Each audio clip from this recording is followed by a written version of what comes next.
এখন দেখেন এই যে প্রচণ্ড গরম, সারা দেশের মধ্যে এই গরমের তীব্রতার কারণে কত মানুষ মারা যাচ্ছে, কত পশু পাখি জীবজন্তু জানোয়ার। মানুষ তো তার কষ্টের কথা প্রকাশ করতে পারে, কিন্তু জীবজন্তু জানোয়ার তো তাদের কষ্টের কথা প্রকাশ করতে পারতেছে না।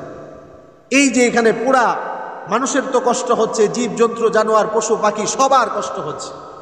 এই কষ্ট থেকে বাঁচার জন্য, অথবা কেন এই গরমের এত তীব্রতা, এই গরম এত প্রচণ্ড মাত্রায় কেন হয়ে গেল, এটার সমাধান আল্লাহ কোরআনে রেখেছেন। এবং কেন হয়েছে এটার কারণও আল্লাহ তাআলা এটার কারণও কোরআন হাদিস দ্বারা জানা যায়। জোরে বলেন সুবহান। তিরমিজি শরীফের হাদিস 2796 নম্বর হাদিস। এই হাদিস পড়বেন, দেখবেন যে পাওয়া যায় ইশতাকাতিন নারু ইলা রাব্বিহা, জাহান্নাম আল্লাহর কাছে অভিযোগ করে। জাহান্নামে দুই ধরনের শাস্তি আছে। এক ধরনের শাস্তি হলো গরমের শাস্তি, আরেক ধরনের শাস্তি হলো ঠান্ডার শাস্তি।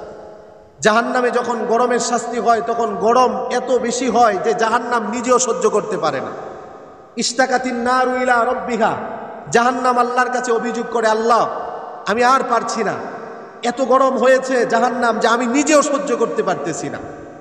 ফাজআলা লাহা নাফসাইন, আল্লাহ তাআলা তখন জাহান্নাম অভিযোগ করার পরে জাহান্নামকে দুইটা নিঃশ্বাস ছাড়ার আদেশ দেন। জাহান্নাম তখন গ্রীষ্মকালে একটা নিঃশ্বাস ছাড়ে, জাহান্নাম শীতকালে একটা নিঃশ্বাস ছাড়ে। নবীজি বলেন, জাহান্নাম গ্রীষ্মকালে যেই নিঃশ্বাসটা ছাড়ে সেই নিঃশ্বাসের নাম হলো জামহারির, জাহান্নাম শীতকালে যেই নিঃশ্বাসটা ছাড়ে সেটার নাম হলো সামুম। এই যে জাহান্নাম যখন গরমের মৌসুমে তার একটা নিঃশ্বাস উল্টা দিক করে ছাড়ে, ওটার একটা প্রভাব দুনিয়াতে পড়ে, দুনিয়ার গরমের তীব্রতা বেড়ে যায়। আর এটা তখনই হয় যখন মানুষের গুনাহ, মানুষের নাফরমানি আর মানুষের অবাধ্যতা যখন বেড়ে যায়। জোরে বলেন নাউজুবিল্লাহ। আজকে এই গরমের তীব্রতার অন্যতম কারণ হলো আমাদের নাফরমানি। এই গরমের তীব্রতার অন্যতম একটা কারণ হলো আমাদের গুনাহ, আমাদের পাপাচারিতা। কত জায়গায় সলাতুল ইস্তেসকা হচ্ছে। গতকালকে মাওনা চৌরাস্তায় সলাতুল ইস্তেসকা আদায় করলাম। আমার গতকালকে প্রোগ্রাম ছিল একটা সেই কালীগঞ্জ, সেখানে যাওয়ার পরে আমি শুনলাম তারাও সেই কালীগঞ্জে সলাতুল ইস্তেসকা আদায় করেছে। তো এই যে আমরা চতুর্দিকে সলাতুল ইস্তেসকা, এটা অনেকে জানি না আমরা কি। এটা হলো বৃষ্টি প্রার্থনার জন্য একটা নামাজ। এরকম রৌদ্রের মধ্যে দাঁড়িয়ে দাঁড়িয়ে নামাজ আদায় করে আল্লাহর কাছে দোয়া করা, তওবা করা। আর এটা প্রমাণ্য দলিল দ্বারা পাওয়া যায় রাসূলুল্লাহর জমানায় সাহাবায়ে কেরাম এরকম অনাবৃষ্টির কারণে দুঃখ কষ্টের মধ্যে পড়ে গিয়েছিল। সাহাবায়ে কেরাম এসে অভিযোগ করলেন আল্লাহর নবী এরকম সাহাবায়ে কেরামকে নিয়ে ঠিক দুপুরের মধ্যে রৌদ্রের মধ্যে দাঁড়িয়ে সলাতুল ইস্তেসকা আদায় করেছেন, দোয়া করেছেন। রাসূল বাড়িতে ফিরতে দেরি হয়েছে, রাস্তার মধ্যে রহমতের বৃষ্টি দ্বারা সাহাবায়ে কেরাম সহ পুরা মক্কা মদিনাবাসী এই বৃষ্টির দ্বারা তারা আনন্দে ভরপুর হয়ে গিয়েছে। সুবহান। তাহলে এখন বৃষ্টি হচ্ছে না, কারণটা কি? কারণ হলো আমাদের গুনাহ। এই যে গরমের এত এই তীব্রতা, এটার অন্যতম কারণ হলো আমাদের নাফরমানি। যতক্ষণ পর্যন্ত আমরা আমাদের গুনাহ থেকে সরে না আসবো, নাফরমানি থেকে সরে না আসবো, ততক্ষণ পর্যন্ত এই গরমের তীব্রতা কমবে না।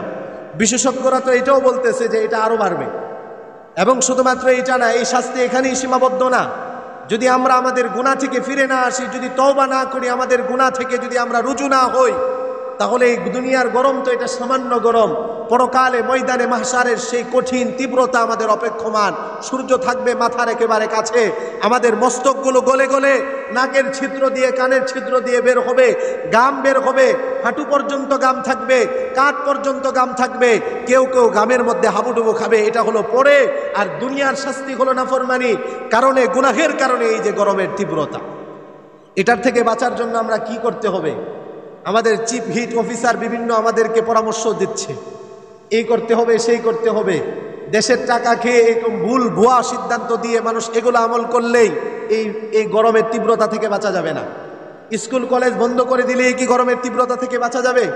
বাচ্চারা এখন বাড়িতে আছে, গরমের তীব্রতা থেকে বাঁচতে পারতেছে না। মাদ্রাসাগুলো বন্ধ হলেই কি গরমের তীব্রতা থেকে বাঁচা যাবে? মসজিদের দরজা বন্ধ হয়ে গেলেই গরমের তীব্রতা থেকে বাঁচা যাবে না। বরং উচিত হলো গরমের তীব্রতা থেকে বাঁচার জন্য আরো বেশি বেশি মাদ্রাসা খুলে যাওয়া, গরমের তীব্রতা থেকে বাঁচার জন্য মসজিদের দরজা সবসময় উন্মুক্ত হয়ে যাওয়া, মসজিদে বেশি উপস্থিতি হওয়া। সবাই মিলে এসে যখন গুনাহ থেকে ফিরবে এবং আল্লাহর কাছে কান্নাকাটি করবে, বান্দার চোখের পানি আনতে পারবে রহমতের বৃষ্টি। ঠিক কিনা বল? এছাড়া সম্ভব না, গরম থেকে বাঁচা সম্ভব না। একটা ফ্যান নিয়ে হাঁটবেন, মাথায় একটা টুপি দিবেন, বাসা থেকে বের হওয়ার সময় ভালো প্রস্তুতি নিয়ে এভাবে বের হবেন, গরম থেকে বাঁচবেন। ভুয়া সিদ্ধান্ত, এগুলো থেকে গরম থেকে বাঁচা যাবে না। গরম থেকে বাঁচতে এসি দ্বারাও গরম থেকে বাঁচা যাবে না। যতক্ষণ থাকবে ততক্ষণ আপনি বাঁচবেন, এরপরে কি হবে? আর দুই একজন বাঁচতেই হবে, পশু পাখি জীবজন্তু সহ সমস্ত মানুষ গরম থেকে বাঁচবে। এটার অন্যতম কারণ, শত এসি যা করতে না পারবে, রহমতের একটা বৃষ্টির দ্বারা তার চেয়ে কোটি গুণ বেশি উপকার হবে। ঠিক কিনা বলেন?